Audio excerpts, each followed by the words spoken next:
Donc avant toute chose, pour coller à l'actualité, cette vidéo est un petit peu particulière. Veuillez écarter les gens sensibles et les plus jeunes d'entre vous. Je vous rappelle, les paris sportifs sont interdits aux mineurs et comportent des risques d'endettement, dépendance, dépression. Vous pouvez contacter Joueurs Info Service pour vous faire aider. Cette vidéo est un peu particulière. Veuillez écarter les plus jeunes, les moins de 18 ans. Bon visionnage, en espérant que ça vous plaise. Donc après cet avertissement, voyons voir les résultats de mercredi et de jeudi, puisqu'il n'y a pas eu de vidéo. Un petit point sur les scores, parce qu'il y en a qui ont relevé effectivement que je donnais les bons scores. Donc attention, il faut une stratégie particulière. Et puis je vais vous proposer 4 pronostics. Eintracht Francfort, Werder de Brême, Mönchengladbach, Leipzig, Paris FC, Caen et Valenciennes, Clermont. Mais ils seront dans l'ordre chronologique pour la journée du samedi 31 octobre. Spécial Halloween, vous l'avez deviné. Alors, attention, méfiance pour les équipes qui ont participé à la Ligue des Champions, la Ligue Europa. Je vais vous bassiner tout le week-end. Attention, risque de contre-performance, on l'a vu encore le week-end dernier. Attention, un match tous les 3 jours, là, c'est très difficile. Donc voyons voir d'abord les résultats de mercredi et de jeudi. Donc des très bons résultats de mercredi.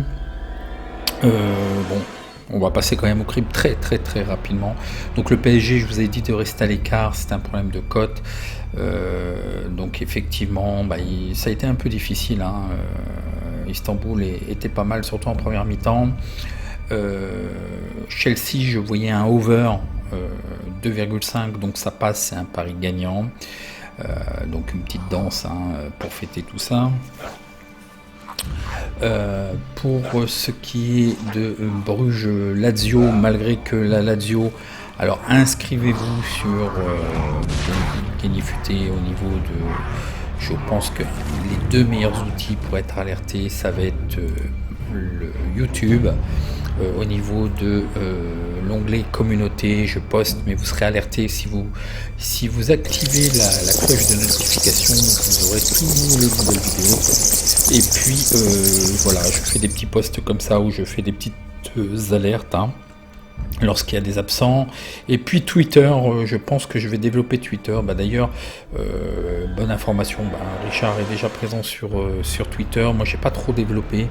J'ai fait des essais effectivement. Et si vous avez des choses à communiquer, mettez le @gagnéfuté en fait. Et comme ça, je serai alerté. Ça me permettra de retweeter votre tweet. Chose que Richard a fait. Je vais retweeter tout à l'heure. Il nous informe que l'OM lance et est reporté à cause de coronavirus. Ok.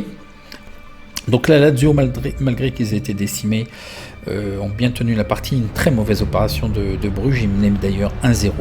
Donc je vous avais dit de maintenir le pronostic, puisqu'en fait je voyais quand même la Lazio capable, vu que Bruges devait être offensif, de marquer. Donc là aussi c'est un score exact, comme le PSG, je vous ai dit certainement 2-0, score exact, donc 2 scores exacts. Donc là déjà d'une, c'est un pari gagnant. J'ai dit une petite bêtise, je ne savais pas, ça a dû évoluer, je ne sais pas, ça fait très longtemps que je n'ai pas joué au tabac, je me souviens pas de son nom. J'ai posté en fait, j'ai répondu à Richard par rapport au fait qu'on pouvait se faire rembourser. Il a vérifié et effectivement on peut se faire rembourser, mais apparemment c'est 30 minutes. S'il peut nous préciser, j'ai oublié de lui mettre un commentaire, est-ce que c'est 30 minutes avant le match? Mais je ne pense pas, je crois que c'est 30 minutes après avoir validé. Alors ça c'est nouveau, parce qu'il m'a semblé déjà avoir fait un changement de ticket il y a très longtemps, Et je m'étais trompé en fait. J'ai validé et je me suis aperçu arrivé chez moi que je m'étais trompé de code. Je crois que c'était un côté match. Enfin voilà quoi. On va vite passer. Donc Dortmund Zénith. Je voyais effectivement Dortmund gagner. Mais là je vous ai dit de rester à l'écart. J'ai quand même trouvé le score 2-0 aussi. Séville, c'est un problème de cote. Hein. FC Séville Rennes, je voyais effectivement la victoire du FC Séville. Plus petit score, 1-0. Donc c'est bien, Chelsea c'est bien l'over, donc il est gagné.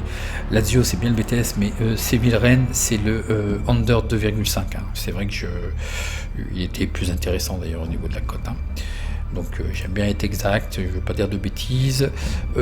Fran Varos, je vous avais dit de rester à l'écart, hein, Kiev, parce que un manque de visibilité, je ne suis pas ces championnats, j'ai juste vu des bonnes phases face au Barça de Ferran Barros. Juventus Barcelone, là c'est un pari remboursé. Juventus Barcelone, je vous ai dit de jouer match nul, remboursé si under, donc on a bien le under, c'est un pari gagnant. Et puis ce qui est un peu étonnant quand même, la Juve, comme par hasard, la VAR, il n'y a pas de VAR, il y a trois buts qui ont été refusés à Morata. Bon, c'est assez litigieux quand même. Bon, on va pas faire les mauvaises langues et puis les mauvais parieurs. Mais bon, à ce niveau-là, quand même, c'est important. Et là, je sais pas. Je me demande si la Juve n'a pas été encore volée. Manchester, Leipzig. Alors là, je ne voyais pas du tout ce scénario. Bon, je vous avais proposé aussi le match nul est remboursé si over. Donc le over passe. Donc c'est un pari remboursé. Mais alors là ils ont vraiment déroulé, là ils me plaisent bien à Manchester United parce que c'est vraiment ce qu'il faut faire, parce qu'il faut respecter l'adversaire, il faut respecter ses supporters. Donc si on claque 3, si on peut en claquer 4, si on peut en claquer 5, voilà quoi. Bon Leipzig, faut pas leur en vouloir, hein, c'est quand même un très bel effectif, une belle équipe de Bundesliga. Dans l'année à peu près chaque équipe se prend un 3-0, 4-0, 5-0, voilà. C'était le mauvais soir pour eux. Donc voyons voir pour jeudi. Donc là, on perd pas du tout d'argent puisqu'on a 3 paris gagnants et 2 paris remboursés. Donc petite danse spéciale là. Pour fêter ça, il faut toujours célébrer ces victoires. Pour jeudi, je vous avais uniquement proposé Lille et je vous avais proposé Real de Sociedad Naples. Bon, alors là pour le jeudi, on va pas tourner le couteau dans la plaie. Hein. Y a Lille qui nous déçoit, mais bon, voilà, de la meilleure des façons quand même. Donc Lille, voilà, quoi, ils se sont fait accrocher, dommage pour nous, parce que c'était certainement le match qui me semblait le plus opportun. Donc c'était le 1 sec, donc là il est perdant, mais il y a quand même du bon, parce que mener 2-0 d'être revenu, donc ça veut dire que mentalement, voilà, ils ont la capacité, et malheureusement pour eux, à ce niveau-là, on ne rate pas un penalty. Donc ça aurait été un match gagné. Donc bon, voilà, ils peuvent avoir des regrets. Vraiment, c'est une mauvaise opération là. Un petit clin d'œil à Nice qui a réussi, qui fait une belle opération, puisqu'en fait Leverkusen a perdu. Et je vous remercie, vous m'avez alerté d'une cote. Je suis passé un peu à travers au niveau de ce match. J'aurais pu vous proposer, mais je pense que je vous aurais proposé Bayer Leverkusen, donc je serais passé à travers. Et puis Real Sociedad Naples, je voyais un petit peu mieux de Naples, je le voyais quand même. C'est un pari gagnant, on va pas faire la fine gueule, mais je pensais que ça allait être plus allant, quoi. Ça a été un peu trop équilibré, quand même sous contrôle. D'ailleurs, je crois qu'il y a un tir cadré, un but. Donc c'est clair et net, on peut pas faire mieux. Le ratio est important, voilà, un tir cadré, un but. Bon, voilà, il y a eu un but refusé pour cause de hors-jeu, si je me souviens bien. Donc voilà. Donc voyons voir pour aujourd'hui maintenant. Alors voyons voir aujourd'hui les pronostics, en espérant que les pronos ne seront pas morts.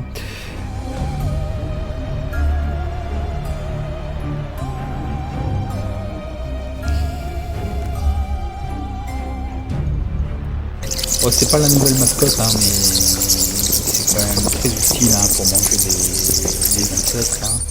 Alors, le premier match que je vous propose, c'est Paris-Caen. Paris est premier avec 19 points et Caen est troisième avec 14 points. Très intéressant. Ils ont des éléo ratings respectifs de 1617 points et 1607 points. Voyons voir le face-à-face. Donc une très belle régularité du Paris FC. Et puis, Caen a quand même tendance à alterner les bons résultats. Défaite, match nul, mais ça tient quand même la partie. Donc voyons voir, Paris gagne à 75%, font match nul à 12% et perdent à 12%. Ils font des over de plus 2,5 buts à 62%, des under à 37%. Ils marquent en premier à 75% et encaissent en premier à 25%. Un rendement très positif de plus 96% sur cette équipe. Quand c'est 50% de victoire, 25% de match nul, 25% de défaite. Ils font des over 2,5 à 25%, des under à 75%. Ils marquent en premier à 50% et ils encaissent en premier à 25%. Le reste, c'est-à-dire qu'il n'y a pas de but. Un rendement quand même positif de 33%. Bah oui, parce que lorsqu'ils gagnent, les cotes sont assez soutenues. Voyons voir le face-à-face domicile extérieur. Une seule défaite de Paris. Attention, Caen me semble un petit peu moins bien et reste sur 2 défaites en Ligue 2. L'historique des confrontations, une certaine alternance. Paris avait perdu l'année dernière, donc voilà. Par contre, Paris n'a plus gagné depuis 6 matchs à Caen. Donc on verra ça. Donc voyons voir les statistiques particulières que je vous ai trouvées. Avant ça, les petites infos qui vont bien au niveau de la composition de l'équipe. Bon, j'arrête de vous mettre la feuille de match, je vous mets juste les absents parce que c'est un exercice très difficile. Je vous répète, c'est... au niveau fiabilité, c'est ça la difficulté vraiment pour les pronostics, c'est vraiment la feuille de match et de savoir quels sont les joueurs qui sont présents et non. Donc c'est pour ça, je vous dis, Twitter a un très bon outil pour vous alerter sur les matchs qui nous intéressent. Donc à savoir que le Paris FC, il y a 4 blessés. Rien de spécial. Par contre, au niveau suspendu, donc des absents aussi pour carton, très gênant, 2 joueurs gênants, Neym et Bello. Pour ce qui est de Caen, 7 blessés, et là c'est très très gênant puisqu'il y a 3 défenseurs, dont surtout Armongon et un petit peu les doublures vraiment incontournables, Weber et Yago. Donc là ça va être très difficile d'établir une défense, donc attention. Et puis en plus ils ont un milieu de terrain aussi clé, Gioacchini, qui est absent, blessé. Donc attention, risque de grosse contre-performance de Caen. Vous savez très bien ce que je vous dis à chaque fois. Voyons voir les statistiques particulières. Le Paris FC a gagné ses 3 derniers matchs consécutifs en Ligue 2. Le Paris FC est invaincu dans 8 des 9 derniers matchs de Ligue 2. Lors des 8 derniers matchs de Ligue 2, le Paris FC a gagné à 6 reprises. Le Paris FC a réussi à garder sa cage inviolée lors de 4 des 6 derniers matchs à domicile. Tiens, un petit retour. Un petit passage. Le Paris FC a réussi à marquer au moins 2 buts lors de 4 des 6 derniers matchs en Ligue 2.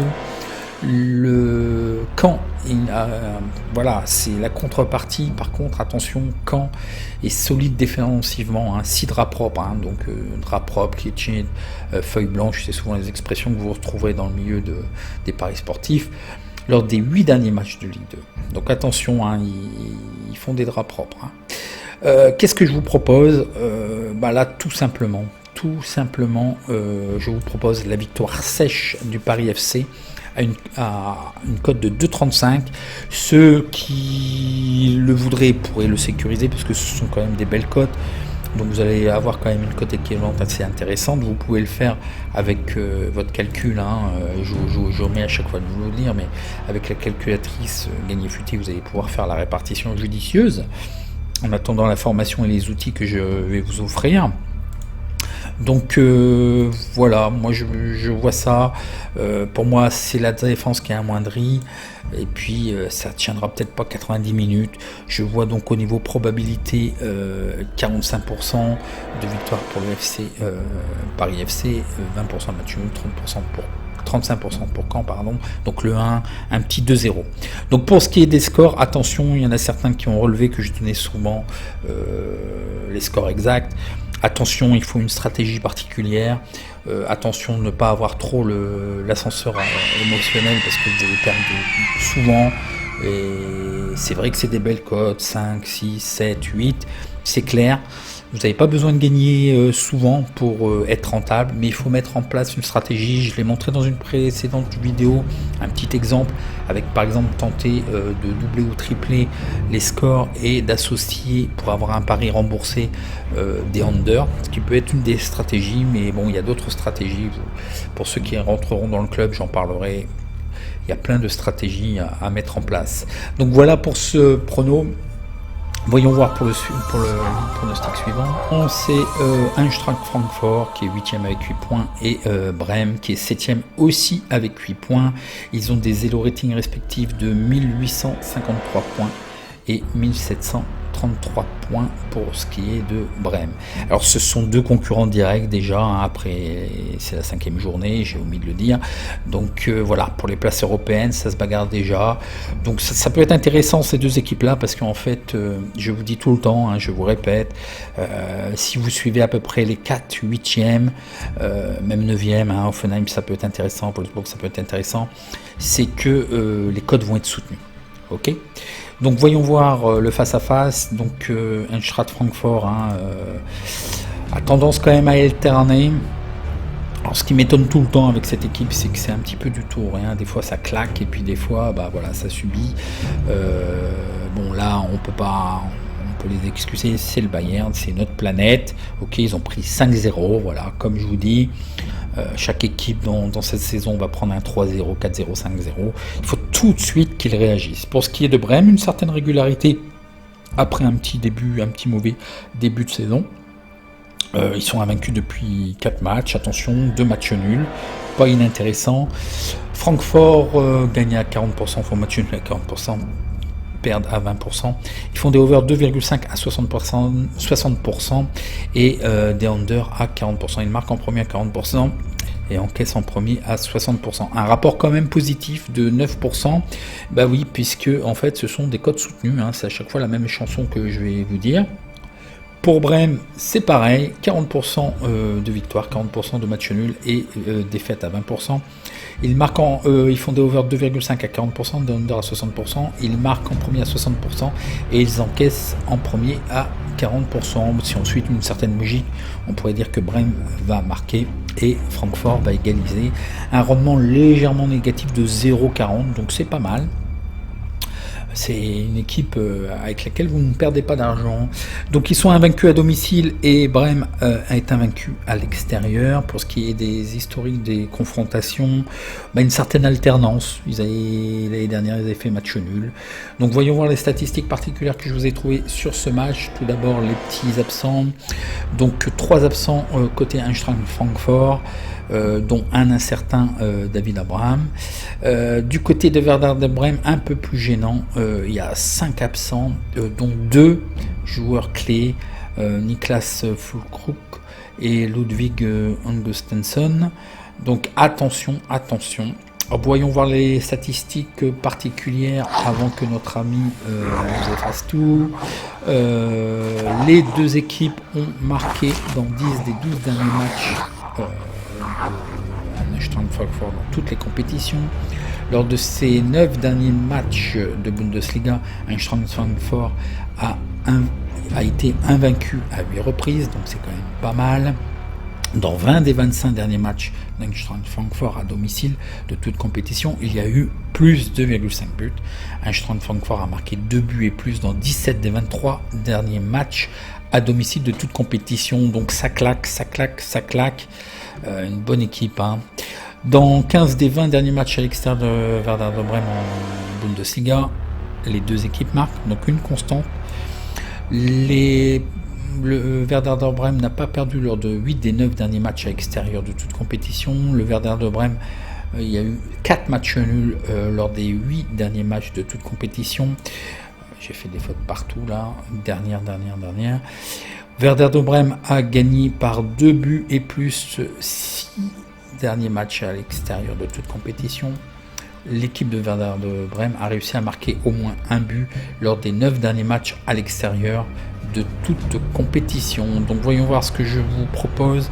Donc la probabilité victoire d'Eintracht Francfort à 29%, match nul à 45% et victoire de Werder de Brême à 26%, un match nul 2-2 et effectivement c'est ce que je vous propose en sachant que en plus c'est un opportun, un match nul mais pas sec à 4-20, n'allez pas tenter le diable, hein, c'est pas la bonne période pour faire référence à notre ami 4-20, bah oui il a mangé hein. Il a mangé cher, 4,20 remboursé, 6 BTS, parce que vous avez vu, les deux ont tendance à faire des matchs où les deux équipes marquent. Donc je pense que là, c'est vraiment un très bon prono. On aura une cote équivalente à 2,28. Donc ne soyez pas plus gourmand. Sur le match nul, vous mettez 9 €. Et puis sur les deux équipes marques, vous mettez 21 €. Je pense qu'on a des chances pour une mise de 30 € de se retrouver avec 68 €. C'est un bon petit pronostic. Alors voyons voir le suivant, Mönchengladbach Leipzig. Alors Mönchengladbach est 6e avec 8 points et Leipzig est premier avec 13 points.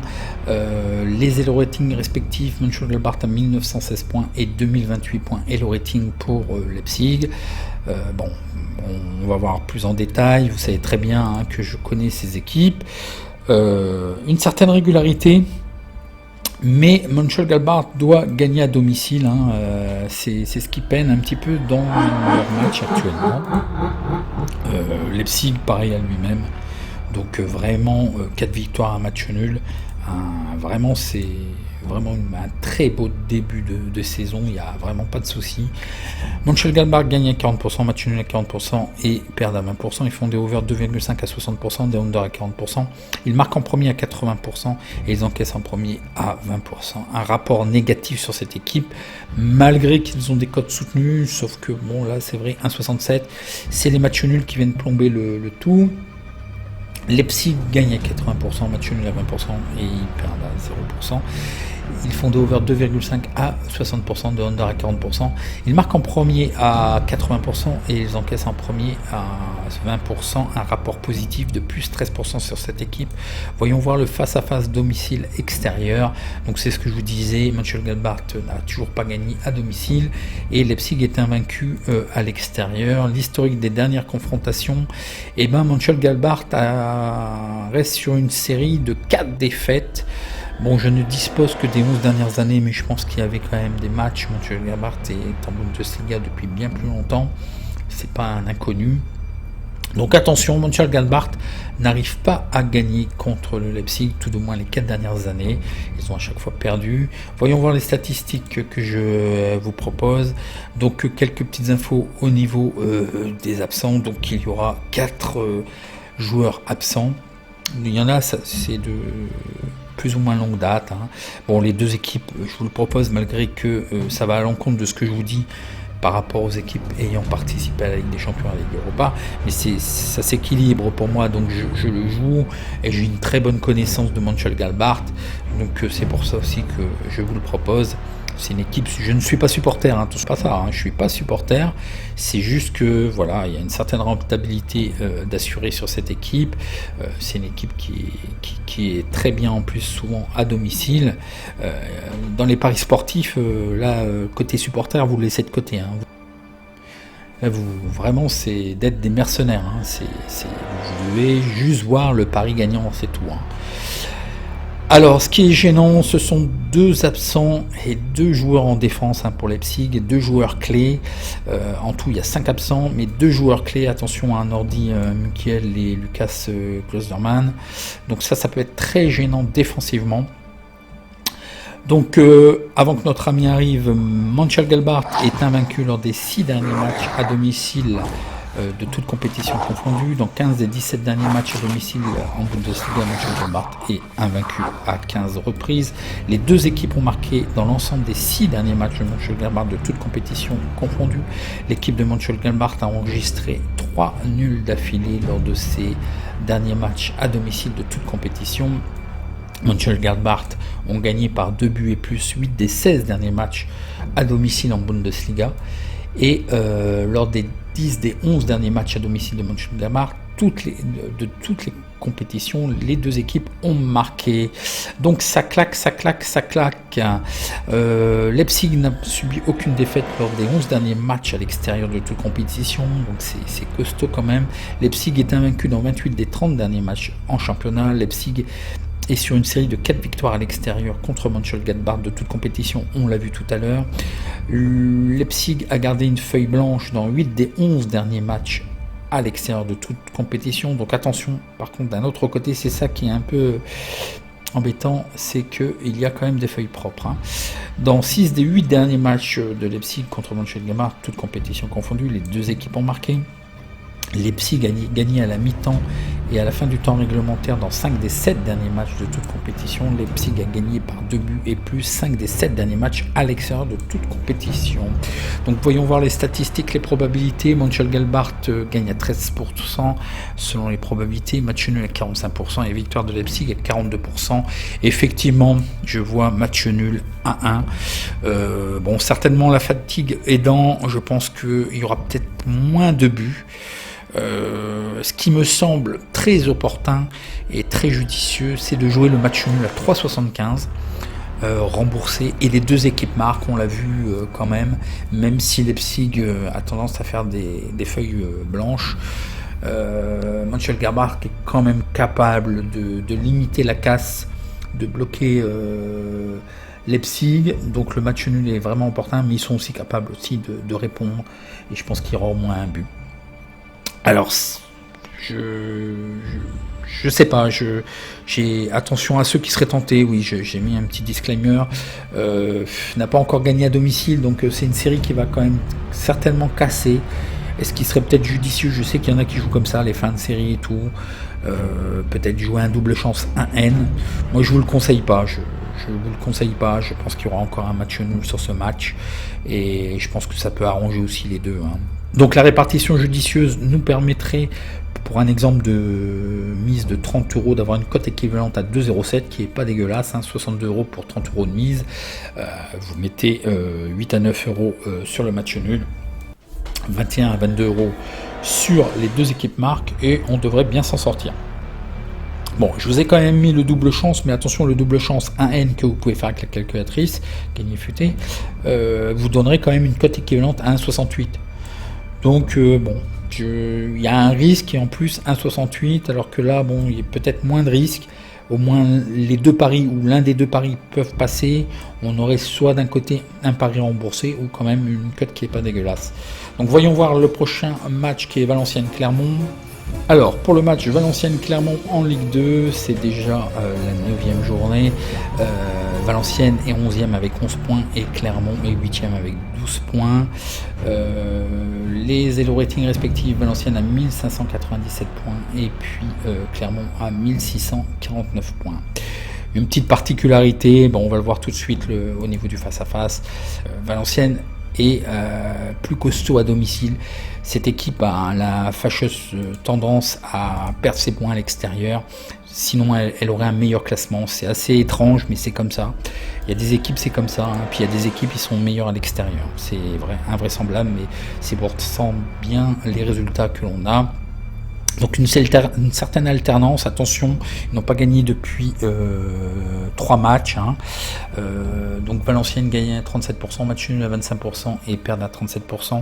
Ils font des over 2,5 à 12% et des under à 87%. Ils marquent en premier à 50% et ils encaissent en premier à 37%, un rapport négatif sur cette équipe. Pour ce qui est de Clermont, ils gagnent à 37%, ils font match nul à 37%, ils perdent à 25%, ils font des over 2,5 à 25%, des under à 75%.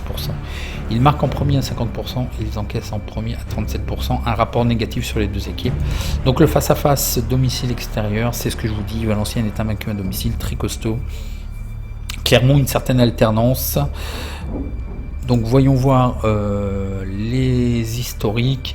Bon c'est aussi une alternance, il n'y a rien de significatif. Clermont avait gagné l'année dernière. Donc voyons voir les statistiques particulières que je vous trouve. Donc les petites informations qui vont bien. Attention, Valenciennes a 6 absents, 6 joueurs blessés. Mais c'est pour moi pas forcément évident que ce soit des joueurs clés, ils sont interchangeables. Et puis un suspendu, Masson. Du côté de Clermont, pareil, 4 blessés, dont quand même un joueur clé, Berthomier, qui est absent, qui est blessé. Voyons voir les statistiques que je vous trouve sur ce match. Valenciennes est invaincu lors des 11 derniers matchs de Ligue 2 à domicile. Dans 8 des 11 derniers matchs à domicile en Ligue 2, Valenciennes a gagné. Valenciennes a gardé sa cage inviolée lors des 5 derniers matchs de Ligue 2 à domicile, donc attention, hein, c'est vrai, ils sont costauds à domicile. Dans 10 des 11 derniers matchs de Ligue 2 à domicile, Valenciennes a gardé sa cage inviolée, et dans 15 des 18 derniers matchs de Valenciennes à domicile en Ligue 2, il y a eu moins 2,5 buts. Ils concèdent 0,63 buts, bon ça c'est un petit peu bateau en Ligue 2.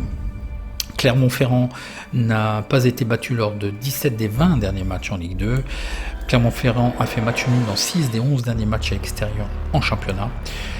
Clermont-Ferrand, dans 10 des 12 derniers matchs à l'extérieur en Ligue 2, il y a eu moins 2,5 buts, donc une constante sur les deux équipes, et c'est pareil, ils encaissent 0,50 buts de moyenne.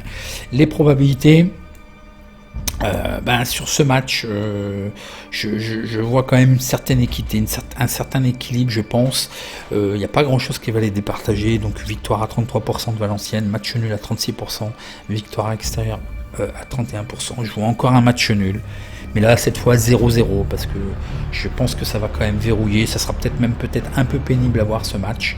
Donc je vous propose un match nul, et vous avez bien vu une constante des deux équipes, un under, donc à 1,50, ce qui est aussi très judicieux et qui nous offre quand même une cote équivalente. Donc toujours la technique, une super technique, choix 1 remboursé si choix 2, une cote équivalente à 1,97. Posez-moi les questions en commentaire si vous avez du mal à comprendre. C'est vraiment une technique qu'il faut maîtriser. C'est vraiment c'est impeccable. Ça nous ferait pour une mise de 30 euros d'exemple, 59 euros de gain. Vous mettez 10 euros sur le match nul et vous mettez 20 euros sur le under à 2,5, ce qui est pas mal.